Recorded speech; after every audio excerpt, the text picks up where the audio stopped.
Rebonjour les enfants. Donc, on va continuer la correction des exercices. Donc, on était dans l'exercice 3, petit b. Samia cueille 28 œillets, 36 jasmins, 42 violettes et 54 narcisses. Combien a-t-elle cueilli de fleurs? Donc, pour connaître la totalité des fleurs, quelle opération dois-je faire? Bravo, c'est une addition. D'accord? Donc, toujours unité, dizaines, centaines. Chaque chiffre dans un carreau. Donc, 28, 36, 42 et enfin 54. D'accord? Donc, j'oublie pas le signe plus. Je souligne avec ma règle. Donc, chaque chiffre dans un carreau, un chiffre ne doit pas dépasser 2 interlignes. Et je complète ici par des zéros parce que j'aurai des centaines lorsque je vais faire la somme. D'accord? Et je commence par les unités. Allez, qu'est-ce que je remarque ici? J'ai un 8 et un 2. On a dit que le 8 est le complément de 2 à 10. Donc, 8 plus 2, ça va me donner 10. Encore une fois, 6 plus 4, ça va me donner 10. D'accord? Donc, 10 plus 10, ça fait 20. J'écris 0 et je retiens 2. Très bien, et pas 1. Ici, la retenue est 2. Qu'est-ce que je remarque ici dans les dizaines pour faire ce calcul?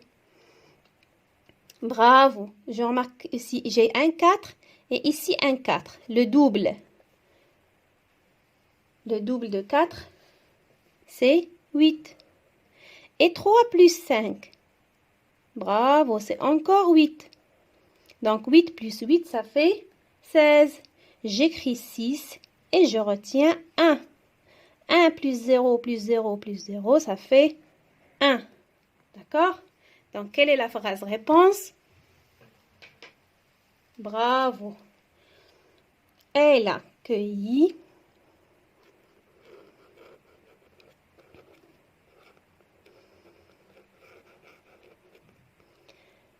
combien de fleurs? 160 fleurs.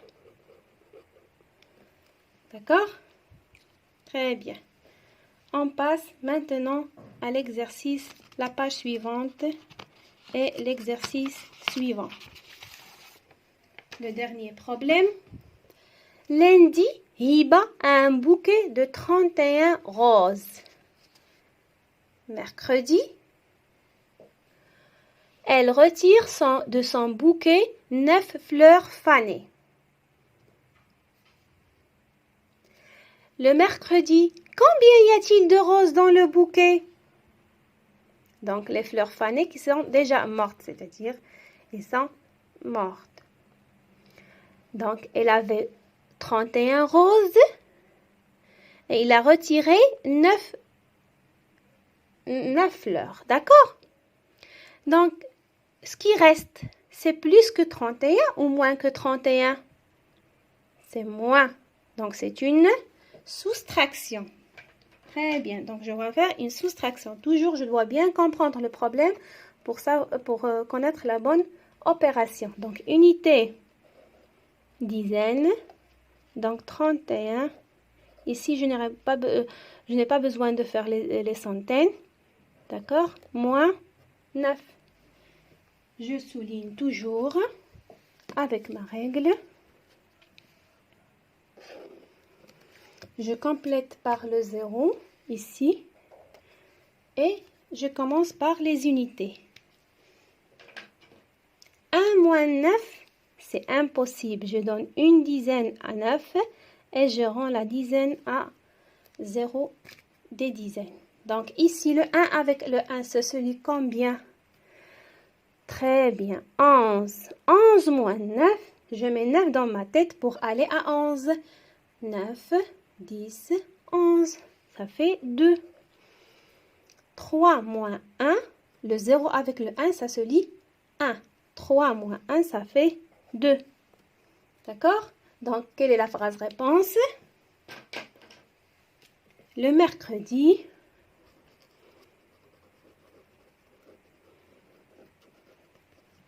il y a 22 roses dans le bouquet. D'accord?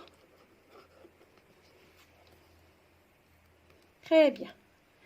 Maintenant, on passe à la géométrie. Suis les consignes pour réaliser la construction géométrique suivante. Petit a, trace un segment MN horizontal qui mesure 9 cm. Donc, bien sûr, vous allez tracer avec le crayon à papier. Moi, je vais utiliser le feutre pour que ça soit clair. Donc, horizontal, c'est comme ça. Vertical, c'est comme ça. D'accord? Donc, horizontal. Donc, 9 cm. Donc, je commence toujours par le 0, bien sûr, et je trace. Et je m'arrête à 9. Je commence par 0. Donc, segment est limité de deux côtés. D'accord? Donc, la première extrémité, c'est M. La deuxième, c'est N. Et je marque le symbole. Je n'oublie pas de marquer les symboles. D'accord? Petit b, place un point O au-dessus du segment. Par exemple, ici. O. Très bien. Trace la droite OM. La droite OM. Donc, on a dit que la droite, c'est un ensemble de points alignés non limités. D'accord? Donc, qui passe par O et par M et qui n'est pas limité. Et je marque, bien sûr, le symbole OM. Petit d, trace la demi-droite ON. Pardon, NO. Trace la demi-droite NO, c'est-à-dire qui est limitée de N et non limitée de O. Qui commence par N, son origine c'est N, et qui passe par O et qui n'est pas limité par O. D'accord? Et bien sûr, son symbole c'est NO. D'accord? Donc, j'ai trouvé ici un triangle OMN. D'accord? Très bien. Maintenant, le dernier exercice. Trace un angle droit. Pour tracer l'angle droit, bien sûr, j'utilise mon équerre. D'accord? Donc, je trace. J'utilise ce sommet-là. Pas celui-là, pas l'autre. D'accord? Donc, ça, c'est l'angle droit. Donc, je trace. Et ici, je laisse un peu pour ne pas faire le rond. D'accord? Je fais attention à ne pas faire le rond. Je laisse comme ça. Et bien sûr, vous allez tracer avec le crayon à papier. D'accord? Et je marque mon angle droit avec